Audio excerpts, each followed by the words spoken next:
tarde. Estamos aqui hoje com o professor Marcos Ferreira da Costa Lima, professor da Universidade Federal de Pernambuco. Ele foi presidente da Unbox no biênio 2011-2012. Boa tarde, professor. Boa tarde. Professor, a Unbox é um fórum de ciências sociais mais consolidado no cenário brasileiro. Como o senhor enxerga a inserção e a recepção dos estudos de relações internacionais nesse fórum? Pois não, Arthur. Veja, a Unbox ainda hoje ela tem uma estrutura que inclui os três campos considerados mais clássicos das ciências sociais, né, que são a sociologia, a antropologia, a sociologia e a ciência política. O campo das relações internacionais é um campo novo, não só como disciplina internacional, mas como própria no Brasil, então, relações internacionais é uma área de pesquisa muito. E isso reflete, evidentemente, ainda a baixa percepção ou mesmo a força das relações internacionais não pode. Agora, isso vem mudando, não é? Porque também, digamos que há um antes e um depois. O programa Santiago Dantas está comemorando 10 anos mesmo, né? Já foi uma iniciativa do governo de fortalecer esse campo, né? Cria-se esse programa também em Brasília e um programa no Rio Grande do Sul, né? Que vocês agora estão abrindo já no doutorado. Mas o que eu chamo antes não pode? É que a questão das relações internacionais era tratada pelos campos, pela antropologia, pela sociologia e pela política. Nos últimos 20 anos, e sobretudo 30 anos, digamos, com a globalização, eu acho que a área teve um boom muito grande. Isso, nós estamos com 18, 19 programas já de pós-graduação, um número bastante, alguns programas completos, né, com graduação, mestrado, doutorado. Então,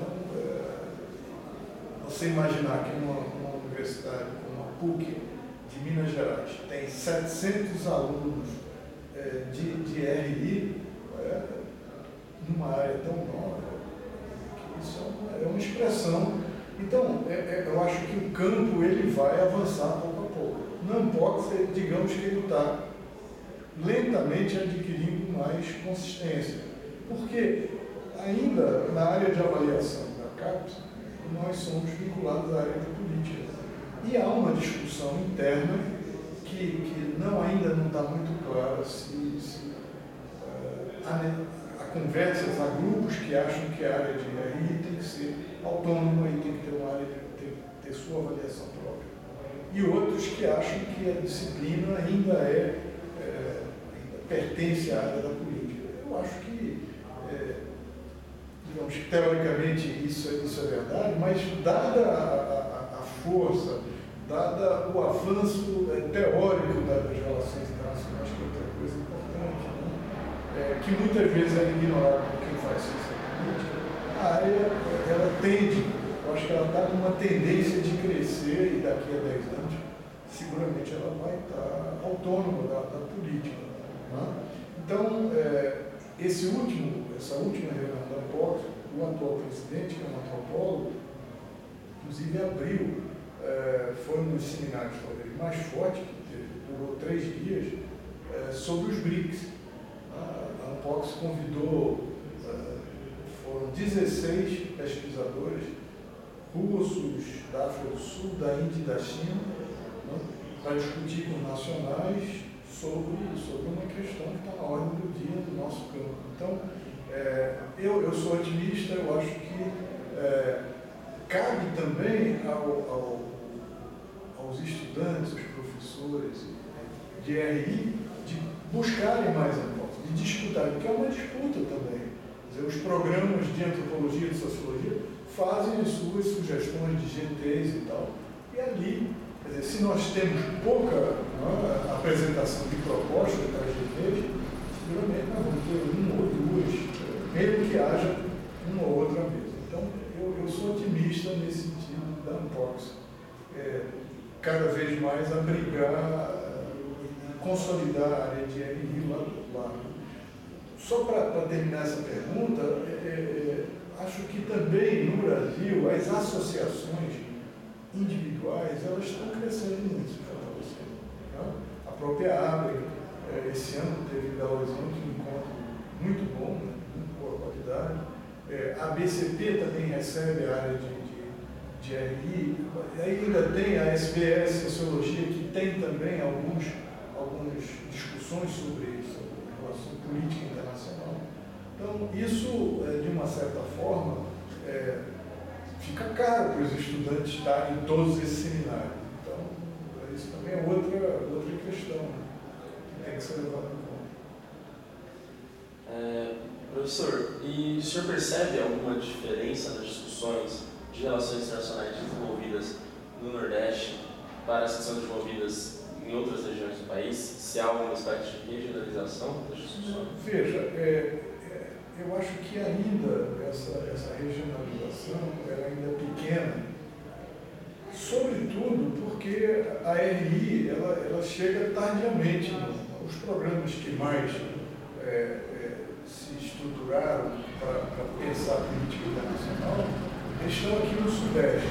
Foi a PUC do Rio de Janeiro, a USP, depois a USP caiu, veio Santiago Dantas, Minas Gerais agora está fazendo um avanço importante, o Rio Grande do Sul, mais para a questão da América do Sul, e no Nordeste, a área ainda, você não tem, mesmo a minha universidade, nós temos um programa completo, graduação, mestrado e doutorado, mas em ciência política e relações internacionais. Não é um programa. A Paraíba tem hoje 2 programas, na Universidade Estadual e Federal. Então, mas não tem ainda doutorado. Então, no Ceará existe reflexão sobre.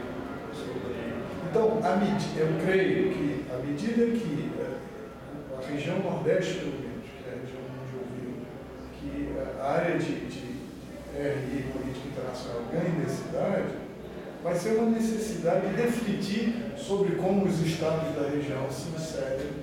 O Lula criou, o presidente Lula criou uma universidade no Ceará para discutir como fez na Unila, no Rio Grande do Sul, no Paraná, Foz do Iguaçu, para discutir sobre a integração, lá para discutir sobre a África.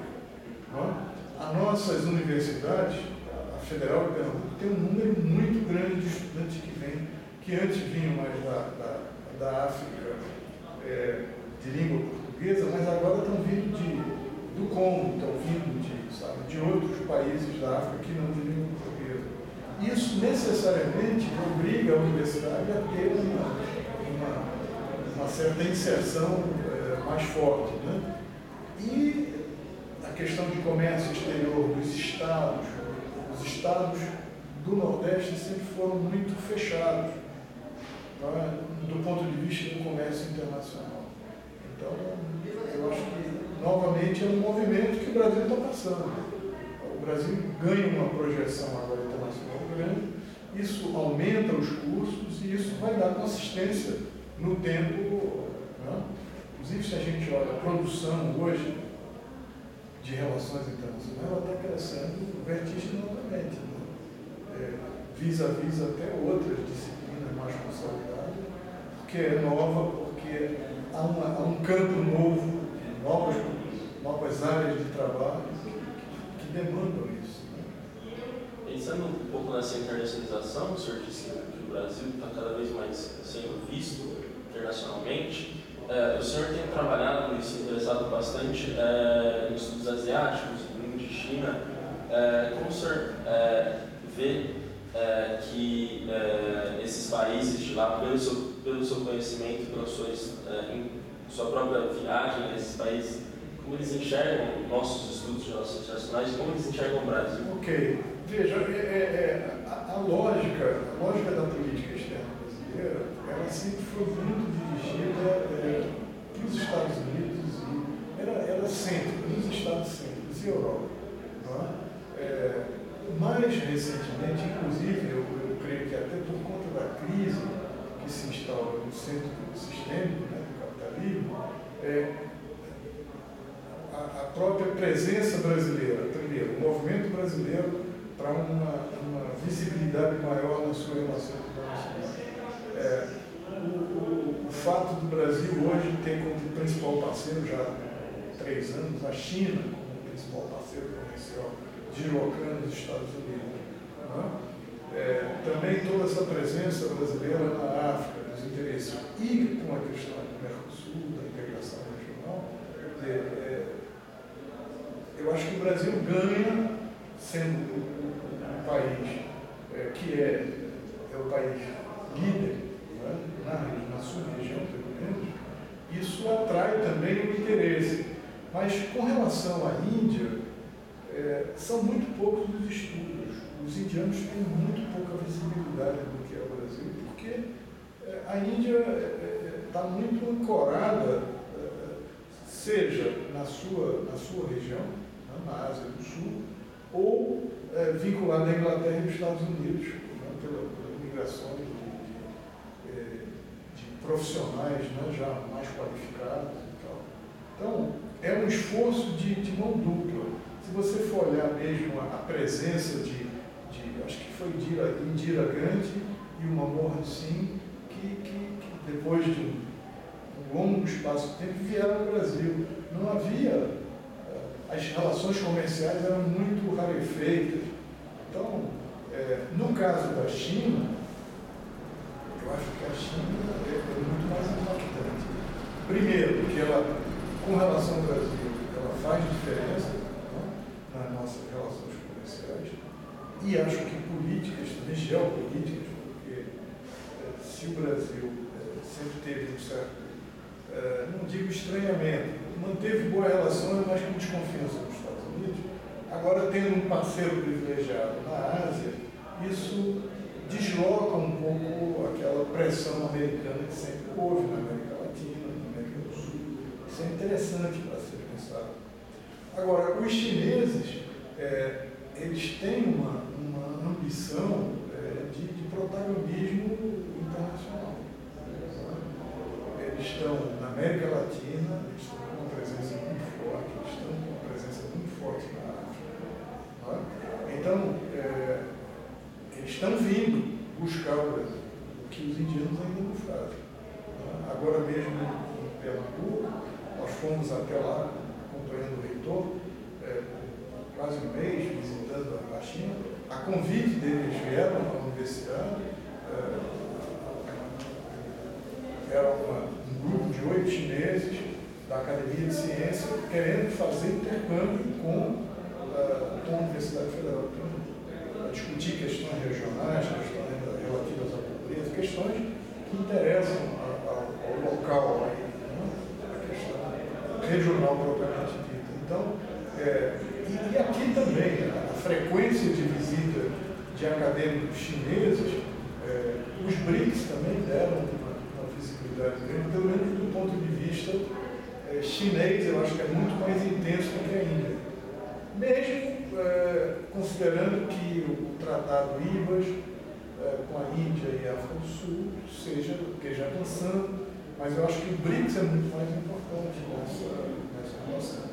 Então, para sintetizar, eu diria que o movimento do Brasil, né, de se apresentar como um país que puxa agora não só a unidade do Cone Sul, mas também um projeto mais arrojado, que inclui inclusive defesa, que é a Unasul, né, o projeto do sistema de defesa, e esse protagonismo que Lula colocou no Brasil, em relações internacionais, isso também recebe um movimento contrário de interesse. Quer dizer, também interessa a China, eu acho que geopoliticamente, mais do que isso também, em termos das possibilidades do Brasil, né? Oferta de alimentos, eles têm oferta de minério, que são os principais produtos na nossa pauta. Então, eles são muito simpáticos, pelo menos academicamente, as conversas que muito interessados e eles estão efetivamente fazendo uma estratégia política digamos, de disputar a hegemonia já. Eu acho que a China, digamos assim, eles são muito pragmáticos na sua relação. Então, veem o Brasil com simpatia, veem que é uma relação importante, mesmo que eu acho que o Brasil é que precisa ter mais clareza nessa relação para não adotar uma política assim, de manutenção nas commodities, no seu comércio vinculado à produção de commodities ou de minério, né? E ter um trade-off aí comercial muito prejudicado do ponto de vista do valor agregado. Então é uma coisa mais nossa, mas isso eu acho que é virtuosa, eu entendo como uma relação virtuosa. E com a China, eu acho que nós, com a Índia, nós precisamos ser mais, não diria agressivos, mas mais propositivos nesse tipo de relação. Porque dizer que as complementariedades, elas se buscam. Né? A China, por exemplo, a Índia tem possibilidades de lançamento de satélite em algumas áreas de inovação, software, fármaco, que interessam diretamente ao Brasil. Então, cabe também ao Brasil, nessa negociação, buscar, né, essas complementaridades. Acadêmica mesmo, acho que nós teríamos muito a aprender com a Índia, né, como com a China. Muito obrigado, professor. Obrigado a vocês e parabéns aí pelos 10 anos. Muito obrigado, professor.